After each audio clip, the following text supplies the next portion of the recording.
Our Mind series, where iron sharpens iron. That's you and me sharpening each other. I'm your host, Nicole Waldron, your voice of victory and your mental fitness coach. And I'm on a mission to curate inspiring life conversations with everyday experts, unsung heroes, and thought leaders that will empower us to live a victorious lifestyle. Our physical and mental wellness is a journey that we have to make an intentional choice of to take care of. That is something we cannot always do alone. In this series of the Victory Speak Show, we focus on our mental health and wellness. And as you join me on this journey through these Minding Our Mind conversations, I hope you will be inspired to be more intentional about your mental health and wellness. As we cultivate the victory mindset, today, let us be intentional and make ourselves a priority.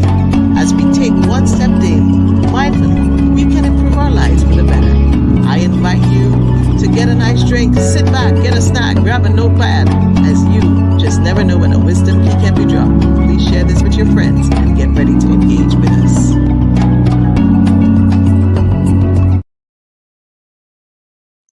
And good evening, good night, good morning, depending on when you're watching the show. If you're live, it is nighttime here in the beautiful Toronto, Canada, where we are coming to you from.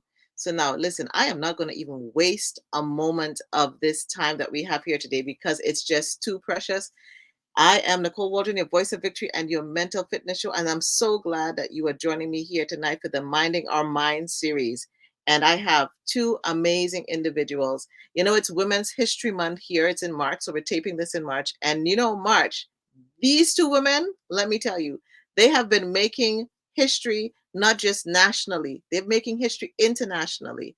And it's Brain Injury Awareness Month. So much is happening this month.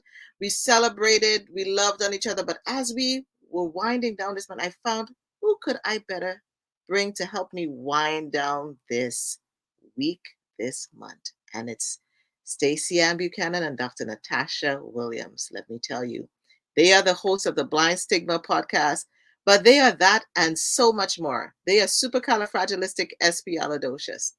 Now, I'm going to just tell you a little bit about them, because if I read their whole bio, we would probably take up the whole hour, and then we would have no show.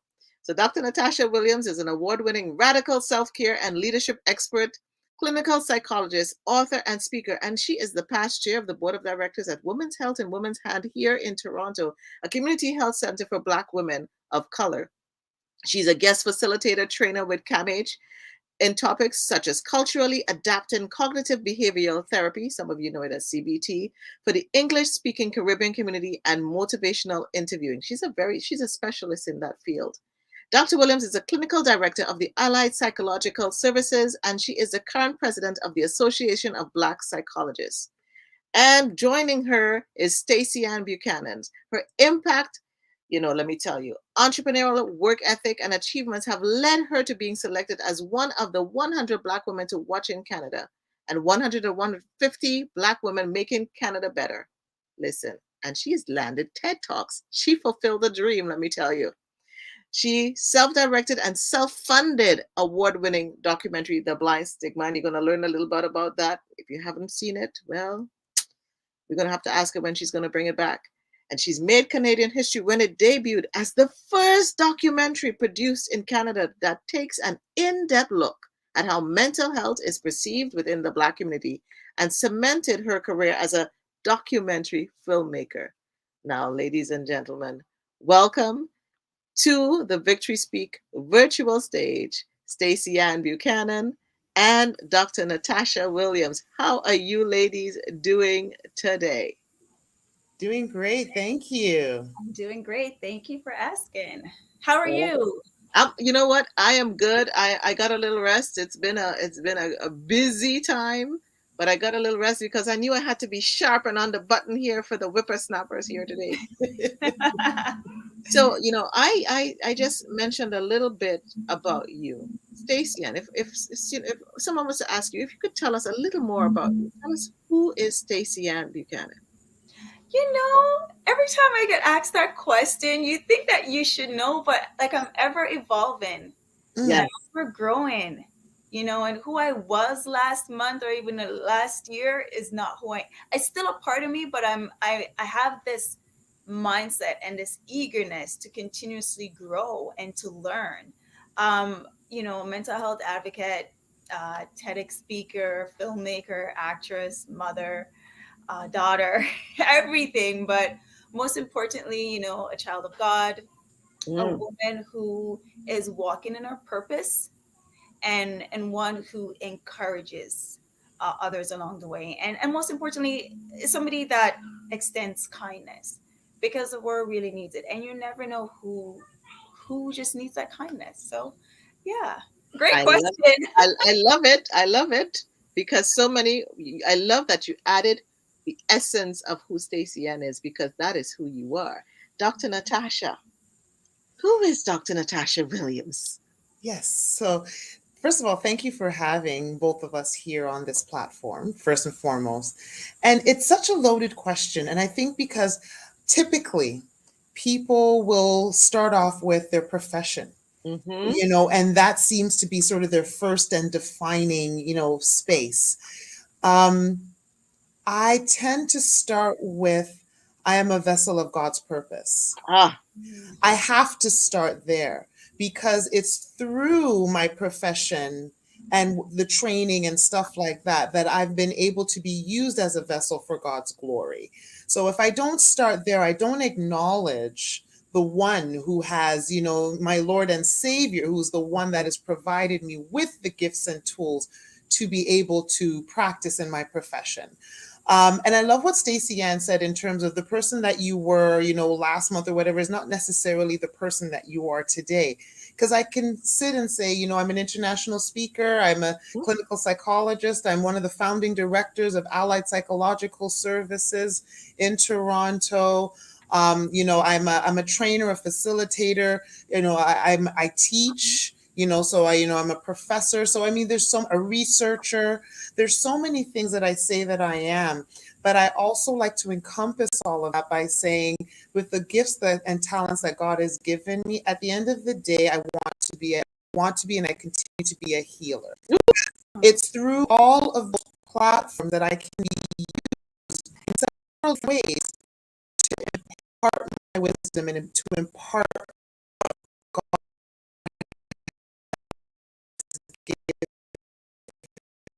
your ego is always so connected to external. Once those things are mm, taken away, then all of a sudden you become ego bruised. right, Something is so, but if your validation and your self-worth has been internal, it doesn't matter externally what's been taken away. You still understand your value and your purpose, regardless of how you've been pivoted externally. And that's why some people have been able to thrive through the right. pandemic, whereas others unfortunately haven't been able to survive because of measures and just the nature of the pandemic. So many things have been taken away. Right, right, right. Oh, so, so true. I just love how you introduce yourself because so many people get it wrong. And we're getting the love already. Kindness is beautiful, Aw. and Love More is there, fired up and ready to go. Hey. This is what I am talking about. And so, Stacey Ann, Yes. if you were to describe um, one thing about Dr. Natasha that she hasn't said yet, what would that be? She's very humble. She is extremely humble. There are times when we're doing our podcast and when I have conversations with her, and I'll say certain things, and she'll look at me as if my answers or if my words is coming from a brilliant human being. And it's not to downplay myself, but Dr. Natasha is a doctor, and sometimes it's not that I don't get intimidated in her presence. I love being in her presence. She feeds me, and I hope I feed you too, Dr. Natasha. But she's very humble, and she doesn't make me feel lesser than.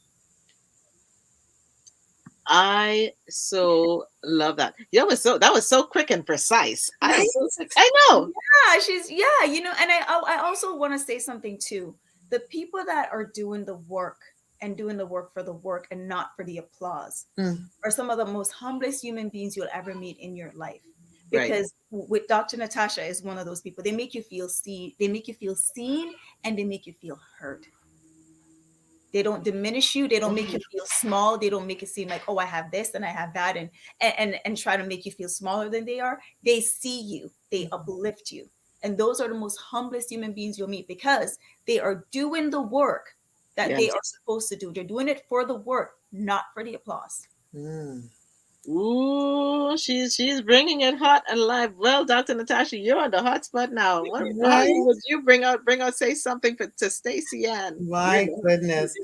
You know what's interesting with Stacy-Ann? Stacy-Ann is so powerful, she doesn't know that she is.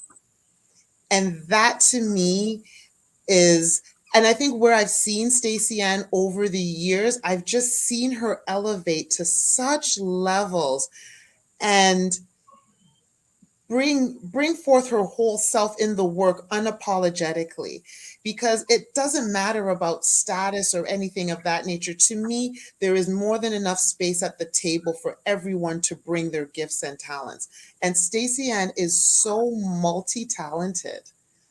I don't even know if she knows how talented she is, but I see her and I see what she's doing in the community and what she continues to do in the community. She is also very God driven. She Mm. takes her direction from God.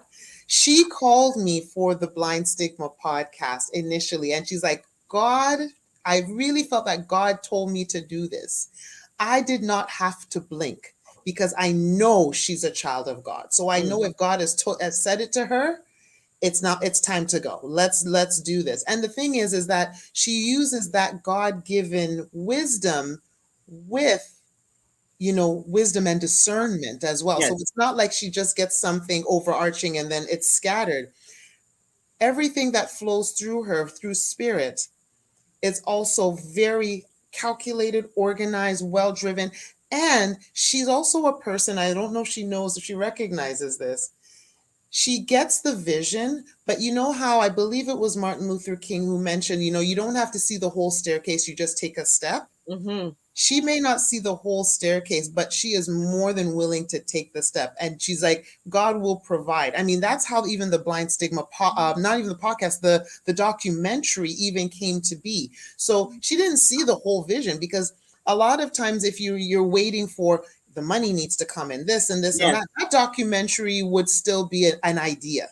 So what Stacy-Ann does is she's so God driven and spirit focused Mm-hmm. that she knows that she'll be provided for. Here's the vision. I don't have it all, but I know that if I take a step, God is it. So she's so faith filled.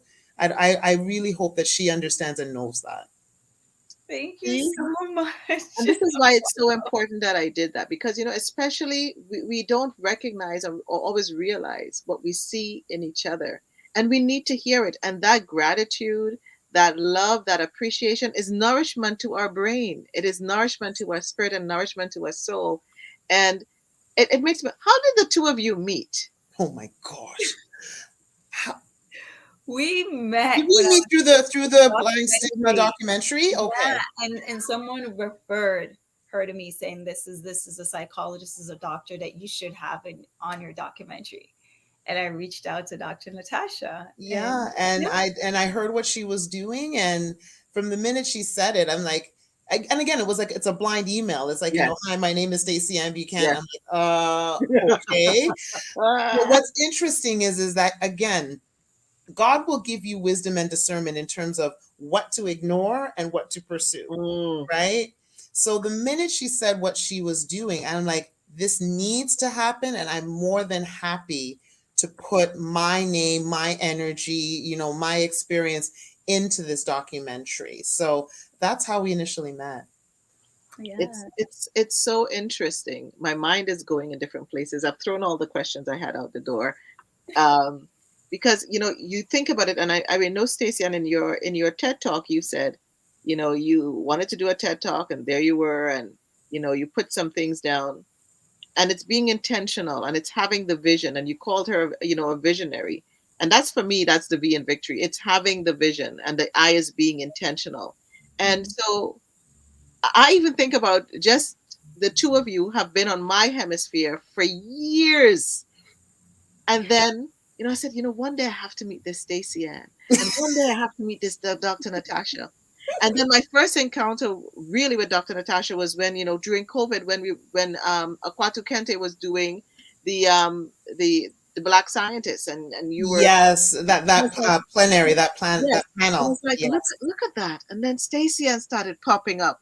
And then the Blind Stigma podcast. And I was like, look at God. Like he's just, sometimes you think it's really a delay, but it's all in about alignment. For And you sure. guys are totally in alignment. And Dr. Natasha, I don't know if you know, I came up here to study child psychology and I just never ended up doing it. Ah, And now the coaching piece, and it's still coming out in a different way. And this is when I think about that whole circle with Stacy, and you said your dad, the words of wisdom he said to you, that no, what you wanted was for a particular reason, but now look at the fame that you got. It Yes. came Yes. through when your intentions became a little purer, a little Yes. more servitude, where you were And it serving wasn't for the people. applause. It wasn't Yes, for the applause. When I you're I doing it, love I love that. you're walking in your purpose. Yes. So Dr. true. Natasha, why did you become a psychologist? oh, that's a great question. One of the reasons I became a psychologist was because of my mother. So I Mm, lost my mother at 13. She had breast cancer. So it was 2 weeks before I was to enter high school. And even though I had her for a short period of time, it was sort of her influence and how so my family's from the Commonwealth of Dominica. So seeing the Dominican community in particular and how they saw her, how they spoke about her, and how she interacted. She was not a psychologist. She came up here in the late 60s. She worked for the phone company, she was an admin, but it was just her demeanor, how she interacted with others, how people would come to her, right? Because she was always the type of person that would say, if I'm leveling up, I'm bringing people up with me, and no one needs to be left behind. And it came in behaviors such as, you know what, we're moving from this apartment to owning a house. Don't think that you can't own a house as well. I'm taking you with me.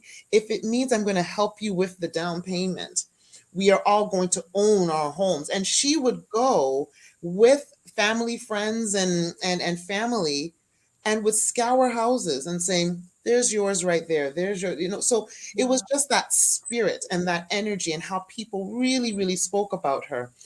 The minute that she passed and I got into high school, the first thing I said is I want a profession that embodies her spirit. And she was always the one to tell me, you're so smart, you can do whatever you want. Because I remember initially I told her I wanted to be a flight attendant. And she gave me a verbal backlash. And I was like, oh, I go, what? I go, what? She goes, nothing against the profession, but I know you can do more than that. mm, What is it that you want to do?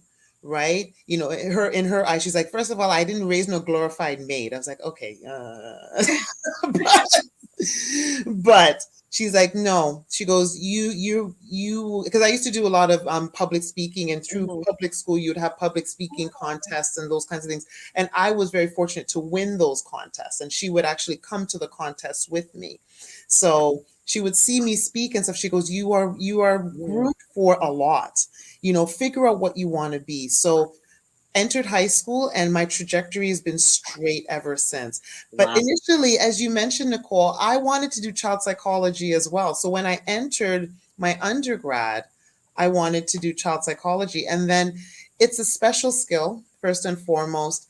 And I had real difficulty amalgamating that children were going through these types of struggles that adults are struggling with, never mind children who don't necessarily have that capacity. So Right. it literally broke my heart. So I ended up studying a lot more Caribbean history, African history, feminist thought. So as I started studying that more and more, that's where my trajectory changed to adult psychology, but then even more particularly, how do I then use all of this knowledge, which is European anyway? How do I use all this knowledge to ensure that I give back to my community? I'm so glad you listened to Mama Bear. And I wanted to be a flight attendant too. I feel like we're such kindred spirits. I have, from the time I've met the two of you, really physical. And it's amazing. And through COVID, like, you're passing each other on the street and stuff, but you're getting to know people. It's making you know people. And I feel so honored and so blessed. And so I'm going to try not to cry out a bottle of tears here tonight, because I just feel this synergy that we have. And Stacy-Ann, like, Mm. my God, you're so courageous and you're so bold in a time where people still have the stigma when it comes to mental health and wellness, mental illness. And I separate the two, and dealing with your dad and other people saying and you being denial, and finding the grace with strangers, and Mhm. doing this Blind Stigma documentary. Can you give the people who haven't a clue what we're talking about, Yeah. what this Blind Stigma documentary that you curated? Sure. So before I get into what the documentary is about, I'm going to take you on a little journey as to how I got to the point. So I've studied acting. So I've studied theater trained and film trained, and I was doing acting here in Toronto. But the pool is so big, I wanted to move somewhere smaller. So I moved to Vancouver, hoping to have the career like Halle Berry because we share the same birthday. So I thought, why not share the same success? So I went to Vancouver and I said, I'm giving myself 6 months in order to make it famous. 6 months, like 6 months, that's it. I gotta get some big jobs, some big movie gigs. Anyways, that time was coming up and I noticed little changes in my body. I was doing things fast, moving fast, eating fast, couldn't sleep, all Hmm. of that. And I had a roommate at the time and she said, you're showing the signs of anxiety. And I went into my room, closed my door, and I thought to myself, anxiety, white girls get that. Never thought. Because this was Mm. 2011 and I've never heard a Black person talking about they had anxiety. And now being in acting school, in theater and in film, I was like one of four or one of one, only Black girl. So I'll hear my friends talk about having meltdowns and anxiety and panic attacks.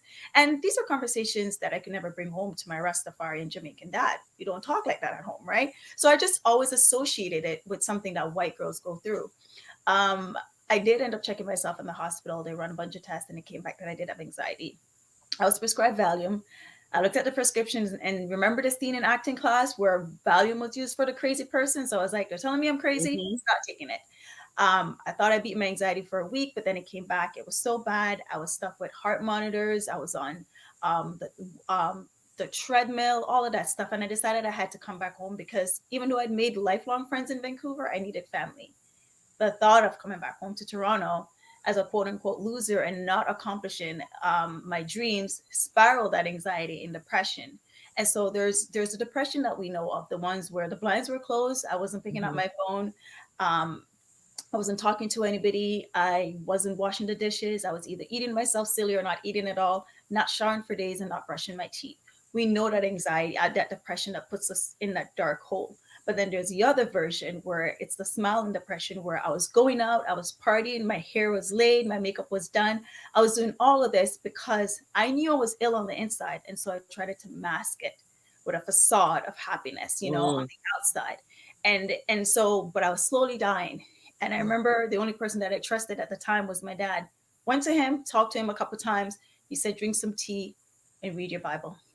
I drank tea after tea after tea. I read my Bible. I prayed. I did everything. My dad said it wasn't working. The last time I went to my dad, he said, since you like to chat so much, how about you tell your business to strangers? Mm. Now, his fear was if I told a friend, then that friend is going to tell another friend and tell another friend. And somehow it's going to reach down to Jamaica that he's raising a mad A daughter. shame. And A I should say shame. my dad raised me and my brother. So we're coming from a single father household. And it's also it's failure on him. Yes. You bring a The picnic, come pride. foreign, Yeah. and like this is the land of milk and honey, and your daughter Yeah. is mad. Like it's a shame on him. And that ignorant statement that my dad made actually saved my life because I opened up to a stranger who asked me, "How are you doing?"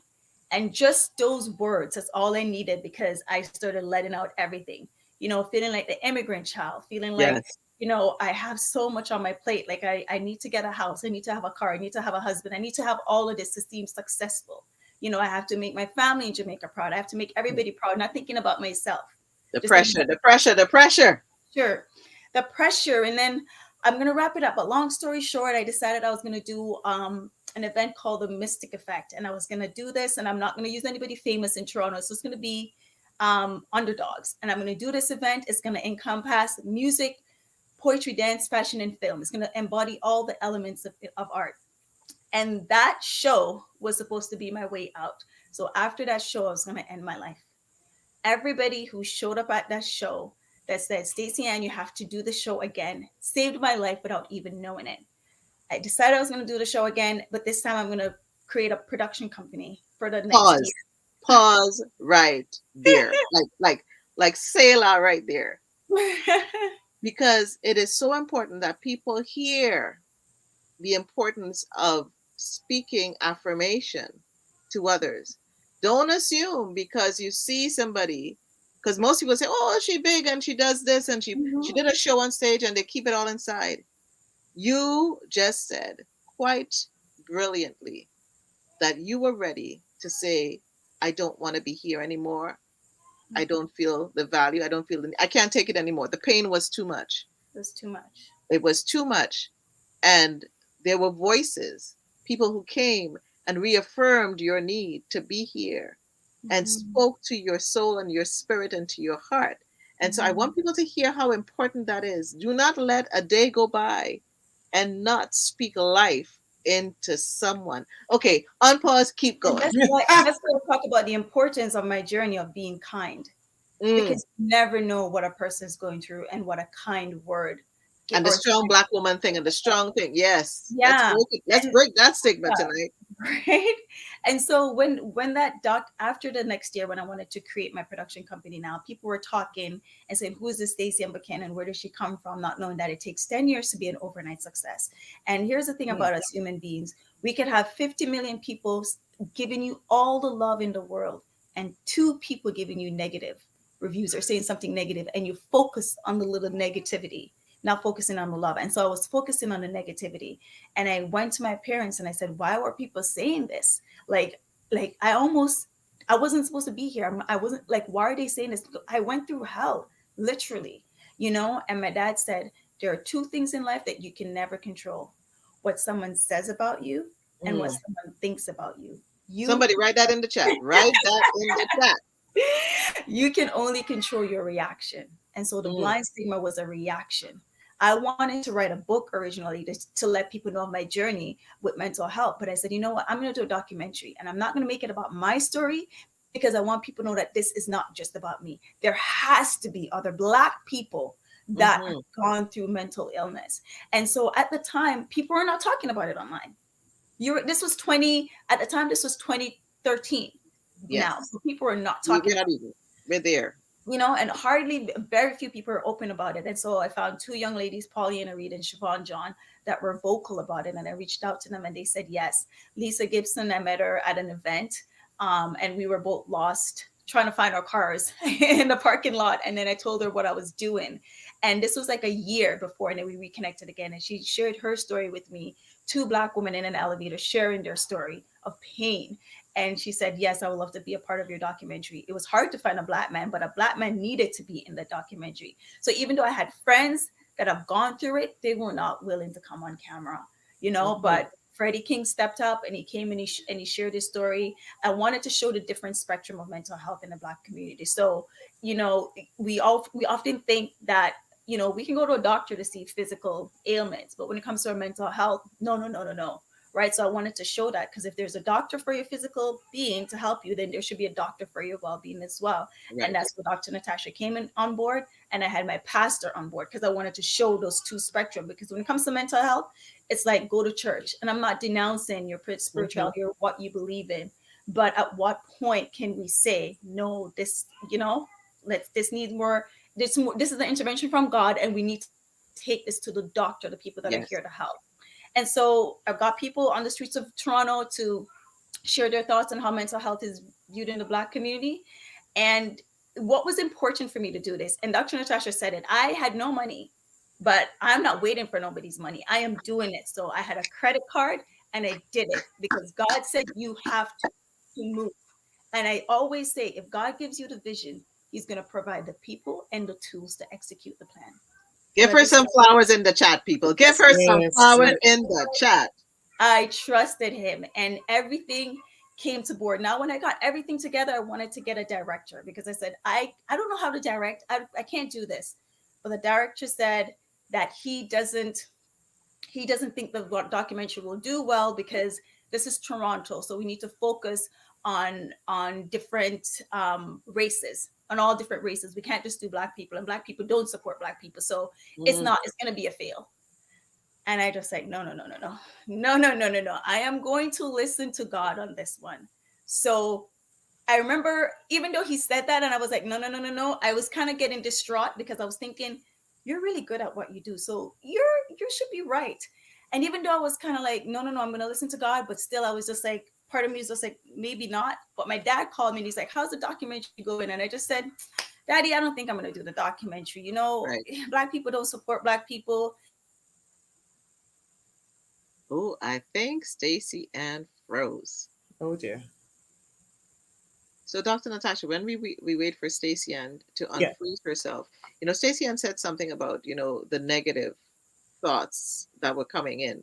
And it made me wonder about, what do we need to... Stacy-Ann, are you back? Hold on. Yeah. Was it me? I was just the one gone?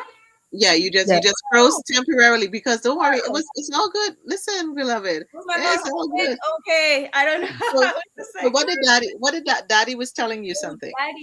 So Daddy was saying, you went through this for a reason, you have to do it. And at the time I was just tired of my dad and his prophetic, like he's a Rastaman, I love your honesty and all of that stuff. So I said, Daddy, are you gonna come in the documentary and are you gonna tell people Wow. you treated me when I needed you the most? And my dad didn't blink and he said yes. And so I named the Blind Stigma. I named the documentary The Blind Stigma after my dad, my mom, your uncle, your cousin, your auntie, everybody who purposely turns a blind eye to mental health in the Black community. And I want to say something very important. I made sure that everyone that worked on this film was Black. It was really important. Everything, down to the caterers, down to the t-shirts that were provided, the hairstylists, everybody, the film, the camera people, everybody was Black. It was really important for me to not just make a statement, but just like, no, the Black community, support the Black community. And when this film came out, I was floored because this came out in February 7, 2015, and it was a snowstorm. We know February in Toronto, you don't play. It was a snowstorm, and Nicole, the place was packed. You had people waiting in the lobby. It was packed. So many people came out and support. And then when a journalist from Huffington Post told me that the documentary made Canadian history because it was the first, I was like, look at God.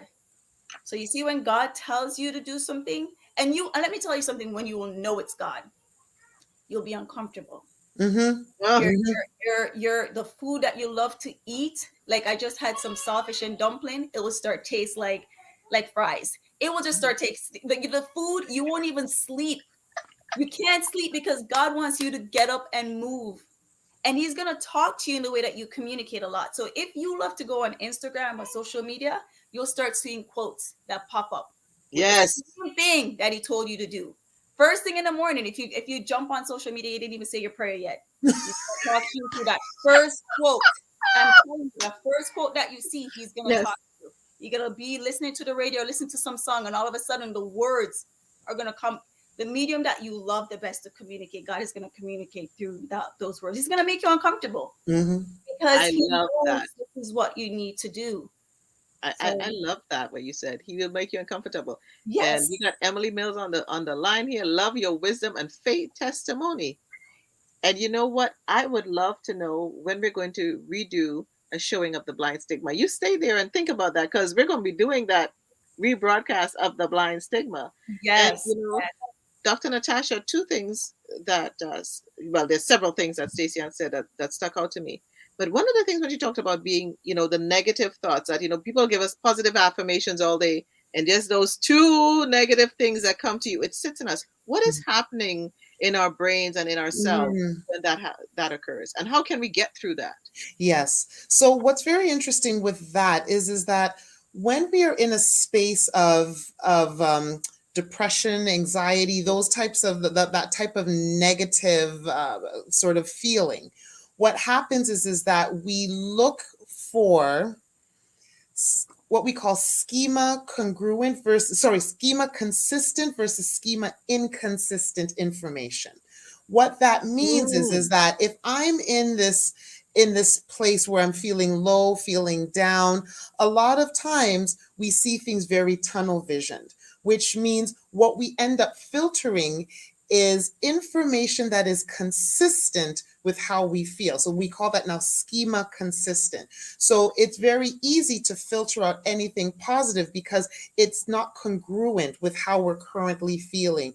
And we have more of a mindset to then filter that stuff out and only focus or highly focus on the schema consistent information. Things that are schema inconsistent, we tend to block out, right? Because what that schema consistent information does, it fuels and feeds our mood. So if I'm feeling low, if I'm feeling down, if I'm feeling depressed, what I end up doing is what can I look for that validates that? And it's mm, not like you're doing this purposely, but this is what ends up happening. And that's where you continue down that sort of that negative trajectory. right. If I'm hopeless, cognitively, I'm now believing that I'm hopeless. And here's the information that proves that hopelessness. So I'm going to remain in that state of hopelessness. Now, in terms of what we can do, this Yes. is where I usually tell people it's the behaviors that are completely opposite of how you feel is what takes you out of that depression Mm, or it allows you to start to cope with it. So what I would do, especially if we're looking at cognitive behavioral therapy or therapeutic interventions, right. is I help them first of all to understand that dynamic. And second of all, what I usually do is I'll say, I'm wanting to get you from tunnel vision to, you know, increasing your periphery. Yes. And what does that look like? I want you to look at all information. So a lot of people will just do positive affirmations and just say, okay, I'm just going to say something positive and just, go over, superimpose it on the negative. We need to look at what is the balance adaptive perspective, which means, the negative has been said, it has some truth to it, but what else am I missing? What is it that is now going against that? So then I can have a more balanced position. I may feel bad today, but it doesn't mean, and I can feel bad today, but that feeling bad today does not mean that I now have to use what we call the cognitive distortion of overgeneralizing.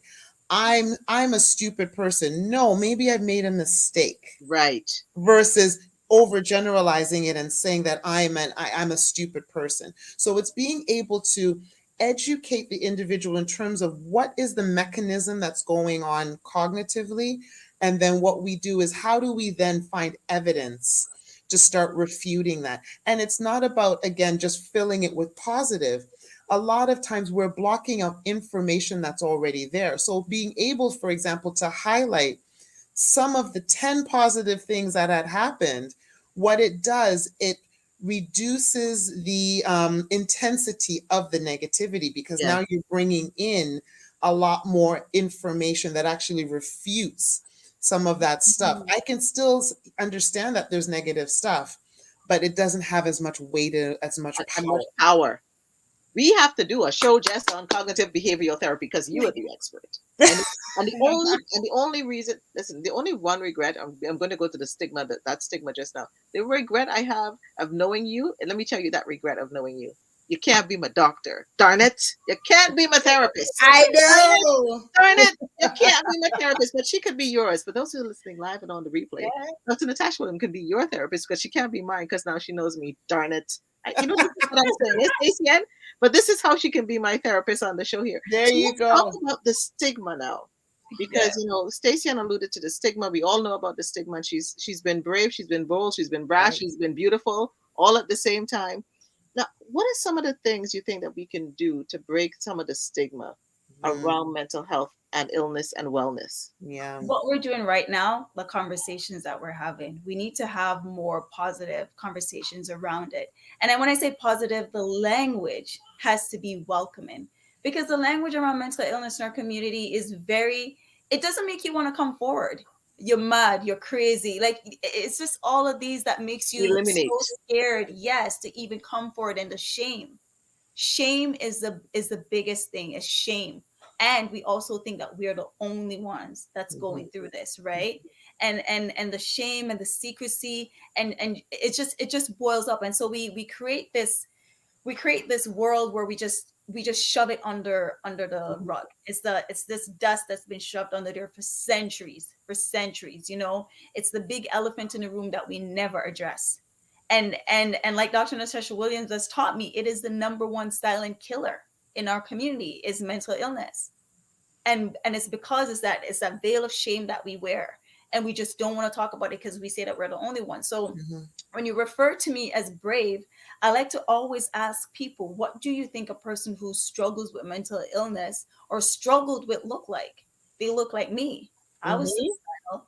I still live with anxiety. If you heard me a couple minutes ago when I was sharing my story, if I was going fast, that is my anxiety. And Mhm. I'm very open about that, because I don't want people to think that, especially in our community, a person that struggles with mental illness is haggard or they're Come on homeless. now. You know, Tell the they're truth. they look like. You So and me. I want you to be, yeah, I want everyone to know that you are not alone. Mm. You are not alone. And so having conversations, topics like this, forums like this is what's gonna let people know, come out more and be able to express and to share. And I just want to say one thing too. I may go off a little bit off topic, but when you're struggling with depression and anxiety, you feel like you're the only one, right? Mhm. It's very hard for you to talk to someone because, again, you don't want to be shamed. You don't want people to go tell everybody, and you have that fear. So when a person comes to you and starts opening up, I am telling you how much they value you and how much they see you as a safe space. And we Yes. need to start creating that in our community back again. We need to decolonize mental health and start creating that safety in our community again, where we can come to each other and we can share. And if a person comes to you and share, please, sometimes if they're opening for the first time, just listen with a non-judgmental ear. Mhm. They don't need to know, but you have oats, you have care, you have this, you have that. Exactly. None of that even matters. I'm telling you, when you're on the brink of wanting to die, none of that matters at all. It's just for someone to listen to you, just to listen, to hear you out.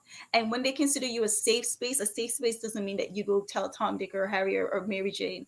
You keep it within, right? And it's not like let me breathe through this. I just want you to understand the importance and the fear that we have as people. Mhm. And so opening up, it takes so much, so much. And another thing too, if you know somebody that is struggling, and you probably call them lazy or anything like that, let me tell you something. You see, when Mm. you're battling with your mind every single day of wanting to die, it takes a lot out of you. That's why you are tired. Tired. Yes. The work you're going to, it's the Yes. battling of your mind. You know how tiring that is? Yes. So let's extend grace and love and kindness to each other and be each other's, create that circle that we once had Mhm. of safety where we can express and share. And especially in our community, you said it so right, and I love everything that you said. This is why I'm so in sync with you. I really want people to relanguage themselves. The word crazy, think about how we use it. The word mad, it's not a person. If a person is acting unlovingly or unbecoming, they're not crazy. They're having a moment. Mhm. It's an emotion, and you don't know when you are going to break. Mm. You don't know what is going to make you anxious until you get into that moment. This is why, and Dr. Natasha, I'm coming to you in a second. This is why I say I appreciate the pandemic, because it opened up a place where people who never really experienced or wanted to admit they had anxiety or depression, and there's so much more mental illnesses that we have to deal with, that but it opened up the space for us to start talking about it, and especially in our community, and a lot more programs and a lot more money was thrown at it. So that's why I appreciate the opportunity in the pandemic. Dr. Natasha, you're seeing many individuals in throughout your day, whether you're teaching, whether in the office, whether you're speaking, you're right, wherever you are. what would you want to say to individuals now to help them, as well as some of what Stacy-Ann said about breaking that stigma? Mm-hmm. First of all, I echo everything that Stacy-Ann has said. I think the one of the biggest roadblocks for our community is that sense of safety. Mm-hmm. It is such a huge problem. If I come into a space and I don't feel emotionally, psychologically, mentally safe, I am then going to stuff this, or I'm going to put it in a place where I believe it's safe. And a lot of times that's just within me.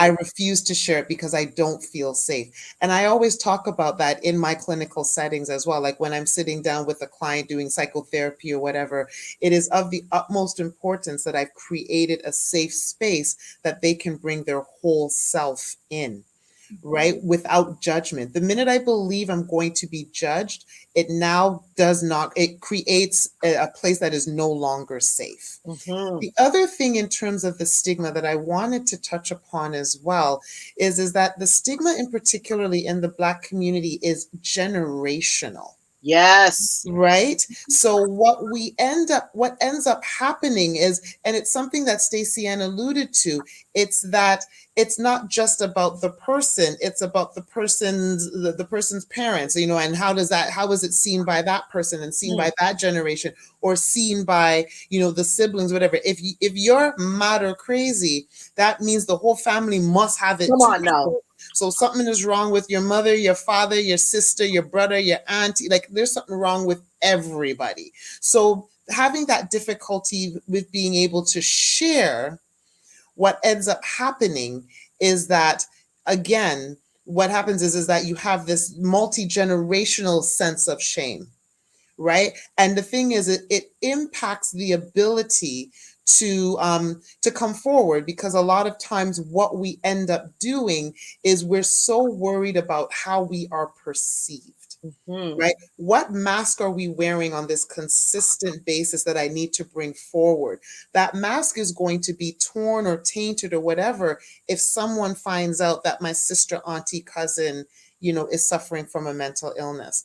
What's fascinating is that we've come to a space in this day and age where we've been able to start to talk about different physical ailments. So being able to start talking about diabetes, about hypertension, about these types of things, but we also almost talk about them as if they're generational norms as well. Well, my aunt had, or my mother had diabetes, so I'm just going to have diabetes as well. Exactly. Right. So what happens is that there's also this sense of helplessness in the midst of that. However, there's an openness now in sort of speaking about it, and this is where we have to bring mental health as well, or mental illness as well. And understanding, as you mentioned earlier, Nicole, the difference between mental health and mental illness. We are very polarized in the Black community in terms of how we view mental health, mental illness. First of all, they seem to be seen as, succinct, that they're the exact same thing. And when the minute you say mental health, you then think of one or two things. Either you're good or you're crazy. There's no in between. There's no spectrum. There's no continuum. There's nothing of the sort. So the minute I say mental health, you go to the place where, and again, mental illness has so many different forms that what happens is we get so polarized that the minute we say mental health, we go to those rare symptoms of schizophrenia. Because a lot of people think that schizophrenia is the bedraggled person walking on the street, not talking to themselves or whatever. If we look at the literature, those are the rare symptoms of schizophrenia. Schizophrenia, for example, is on a spectrum as well in terms of the types of symptoms that you see, if it's managed or whatever. But we basically have that in mind. Yes. And that's the only thing, and we use that as a template for mental health and mental illness. So I can't be depressed. I can't have a bad day. I can't have any of that, because the minute you start to there's an inkling of, there's something going on mentally. They go to that space of, absolute schizophrenia, you're mad, you're crazy, because the other thing as well, I know, for example, in Dominica, I mean, I'm born here, but again, my roots are in Dominica. We going on vacation. Right, exactly. Yes, of course. Sorry. There was this one house, and the house was on a hill. And if you saw people walking up that hill, there's your stigma right there, because you know where they were going. So you had people either literally avoid, or if they had no choice but to go to that house on the hill, that was the asylum. Wow. Right? So the minute that they would walk up that street, it's not only who's walking up that street, it's also who's associated with that person as well. So that stigma becomes entrenched generationally. To break that, we have to get out of this whole notion of masks and veil and perception and all of this kind of stuff. We hold ourselves so highly on the opinions of others, and we almost curate our lives by other people's opinions. And why do people have to be on the throne when we have to look at who has God made us to be? Yes. But a lot of times we hold on to that so dear, we put on this veil and this mask in order to appease whom, the audience that we believe we're acting for. I love that. And you know what? Okay, so I'm curating the Victory Speaks experts. Y'all be back, eh? You will be back, because we have to break down. It's so important to break down the illnesses, when you're just having a situation, what it really looks like. Right. Young people and bipolar, concurrent disorders. Many people forget to look at the fact that addiction is a mental illness, and then they only look at opioids. They don't even look at recognizing that alcoholism is a higher addiction and killing more people than any opioid is. Mm-hmm. And we haven't even started on the smoking. So it's a plethora of things that envelop mental health and wellness and mental illnesses. And so I'm so glad you spoke about that. And I really want to definitely have a conversation about CBT, because I think if we really, as we're trained in the right thinking from young and how to navigate our thoughts, and because our mind is our brain and our brain is our mind. Mm-hmm, mm-hmm. And if we understand the neuroplasticity of the brain, could you imagine if we set things up a particular way and rejig the perspective of our forefathers that said, as Stacy-Ann said, you're crazy, you're mad, when I think about CAMH right here in Toronto, which is the Center for Addiction and Mental Health, for those of you who are not from Toronto, that used to be called the Lunatic Asylum. 100%, yes. Come on now. So it's not just limited to the Caribbean, and the stigma is not limited to one community. The stigma is, the blind stigma is there. And so as we wind down, my God, where did the hour go? It's going. we're just touching. Okay, I have a question for you and for each of you, and then we're going to tell people how to find you and about the Blind Stigma podcast that the two of you do. Tell me something, because you're in a Victory Speak show, I need to know what does victory look like for you? Who wants to go first? Why? I know, eh? That's why we're going to Dominica on vacation. Right? I could take this one. Victory looks like, for me, it's peace. When you can sleep good at nights, when the battles come and you don't fight them, you give them to God. When stuff happens and you can pray for peace and understanding. Mm-hmm. It's peace. It's boiled down with inner peace. That to me is victory. It's success. It's walking in just knowing that God has you. It's it's just having that sense of what's the correct word? I don't want to say peace again, but it's really peace. It's really peace. Victory. It's the peace that surpasses all understanding. Yes. Because there's a peace that is. There's a peace that is temperate, but then there's a peace that you can get just in the midst of the storm, and I had that occur the other day, so I can help you here, girlfriend. I had it happen the other day, and I was like, but wait, there's a tornado happening around me right now, but I am so at peace. And I was like, I said to Lovemore, my little Peloton there, my big Peloton, I have a peace that surpasses all understanding. And I can't explain it. It is unexplainable.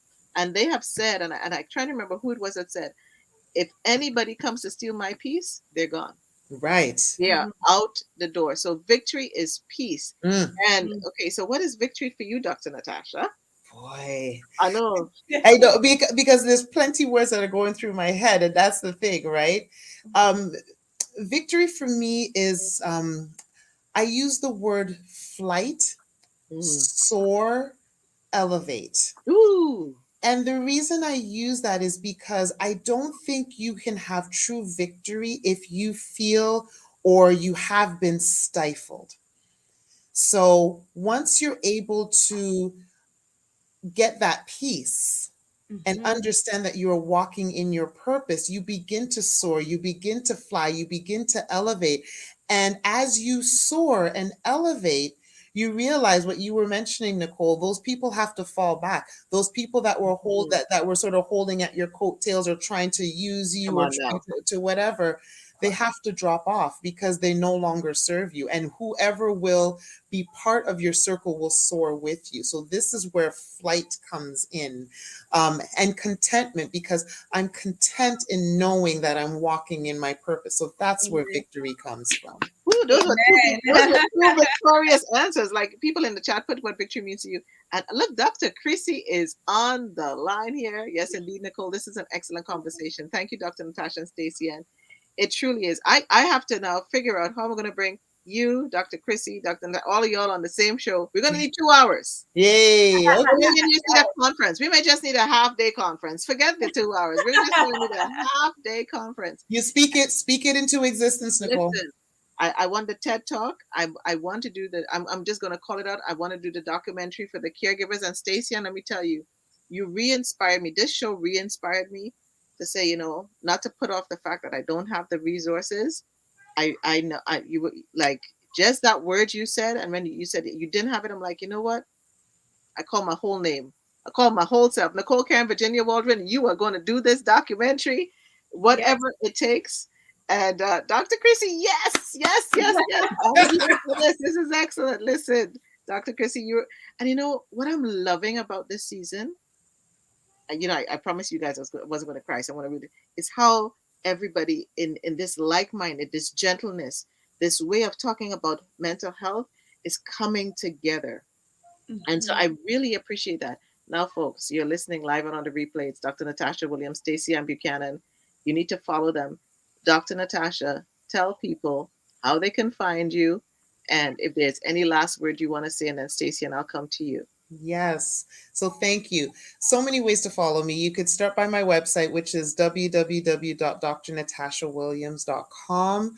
Plus, I am on social, so you can find me on Facebook. You could find me on Instagram. You could also find me on LinkedIn as well, all under Dr. Natasha Williams. So you can check me out there. And final words I think that I would have is, walk in your purpose. Walk in your purpose, understanding that, everyone's purpose is going to look different, sound different, be different, but also understand that the blind stigma no longer needs to be a blind stigma. It really needs to be awakened and seen. So let's remove the blind stigma from mental illness. Awesome. And your books? Yes, so I'll be quick. So I've got a couple books as well. You can also check. I got all night. Right? Oh goodness! Take your time, Natasha. Yes, so I do have a couple books. I have what we call so we have a book called "You Are Not Every Woman," and it's becoming the best version of you. So it's helping women to go into their purpose. I also have an embracing series, which is embracing selfishness. It's not what you think. Right. And embracing self-love, which is a 30-day journey to fall in love with yourself and nurture your self-worth. So it's important that you have these tools so that you can walk into your purpose, whatever your purpose is, unapologetically. And you need to go to Dr. Natasha's website because she has resources there that you can download. And I know I don't have all the books, so I know I need to go shopping. I'll be going shopping after the show. And there's a lot more on the website as well. There's other books, and I have a self-care membership Where club. did you even find time to write? I don't even understand. You know how you said the purpose. pandemic was a blessing? I started writing at the beginning of the pandemic, and that's how it came to be. Wow. I'm Okay, people, so put inspired. that on your bestsellers list. And remember, when you buy one book, you buy one for yourself and you buy one to give away. That's Sharing it. is caring, people. That's it. I love that. Sharing is caring. Okay. So Miss Stacy-Ann Buchanan, you got to tell them how to find the podcast as well. So tell us how to find you and stuff and stuff. Yeah, so you can find me on social media, LinkedIn, Twitter, YouTube, Instagram, and Facebook at Stacy-Ann Buchanan, and the website stacyannbuchanan.com. So when you're looking for me, don't put an E in Stacy because you won't find me with an E. And it's good to put that little hyphen. It's necessary at times.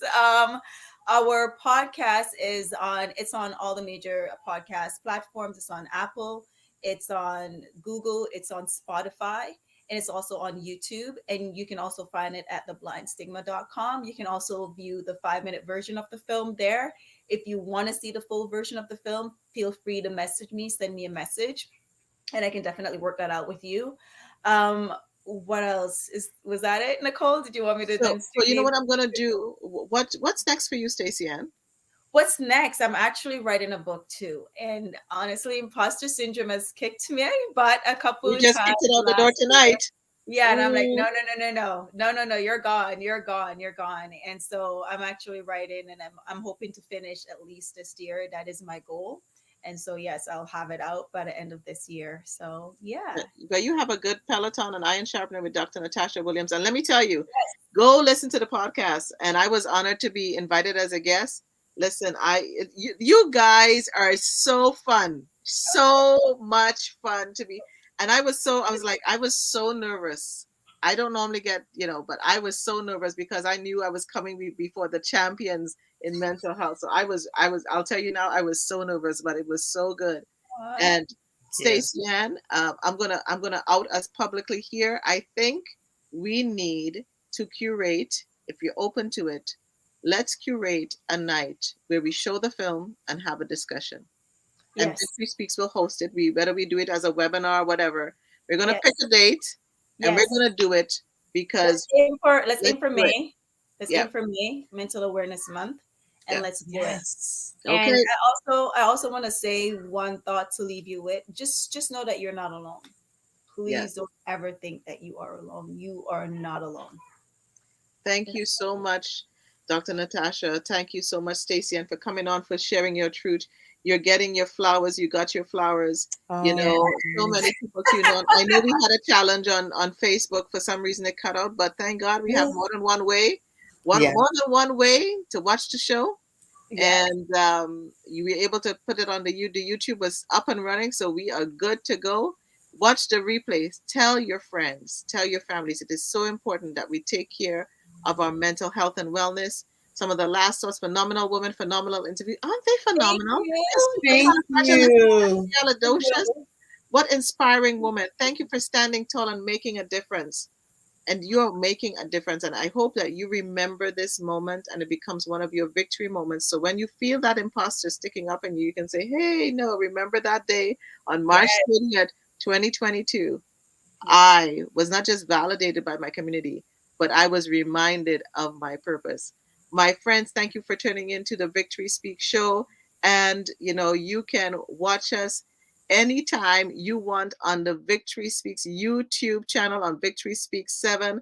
Remember, love is in the details. When you give, and when you learn, teach. That one is from Maya Angelou. The first one is from me. People like to say the devil is in the details. Hell no, we're not giving him no credit here. Love is in the details. It's all about love.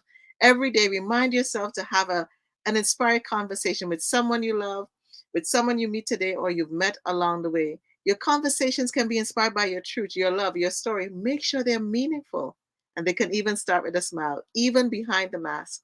Create a vision for your mental health and wellness, for your family's mental health and wellness, for your children's mental health and wellness, and then be intentional about it.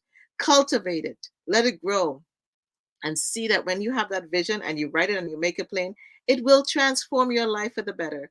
Remember to stop and Dr. Natasha and Stacy-Ann talked about gratitude. And in the beginning of the show, if you missed it, go back and watch and how they just loved on each other and showed each other why they appreciate each other.